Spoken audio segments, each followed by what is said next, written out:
Halo Sobat Mania, kembali lagi di BRC Official.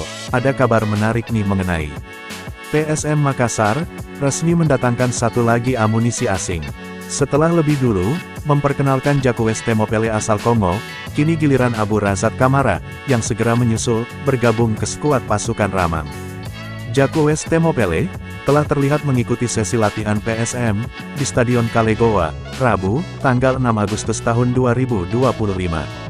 Kedatangannya cukup mengejutkan, mengingat, sebelumnya nama Abu Razak Kamara, sempat lebih santer diberitakan, akan bergabung lebih dulu. Namun ternyata, keduanya memang disiapkan, untuk memperkuat lini serang PSM. Jika Temopele merupakan pemain asing ke-8, maka Kamara, dipastikan menjadi pemain asing ke-9, PSM Makassar musim ini. Kepastian ini, semakin diperkuat, lewat unggahan Instagram pribadi Abu Razak Kamara.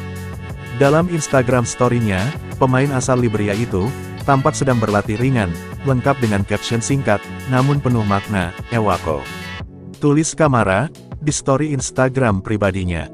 Dengan tambahan Kamara dan Temopele, lini serang PSM, kini kian mengerikan. Sebelumnya, pasukan Ramang, sudah diperkuat 3 pemain Brasil bertipikal menyerang, Alex Tanque, Lucas Dias, dan Savio Roberto.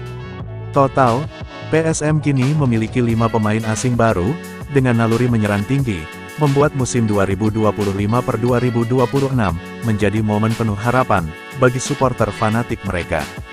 Meski begitu, PSM Makassar harus ekstra waspada, pasalnya, persaingan Super League musim ini sangat ketat.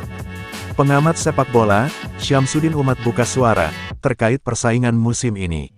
Ia menilai, PSM tetap punya potensi memberi kejutan, namun harus ekstra waspada.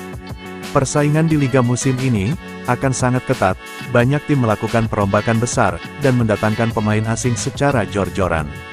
Ini menjadi pertaruhan besar, bagi PSM Makassar, terutama dengan komposisi baru yang dimiliki, ujarnya. Nah itu dia sobat untuk update kabar hari ini. Bagaimana pendapat kalian sobat? Tulis pendapat kalian ya sobat, dan jangan lupa like, komen dan subscribe.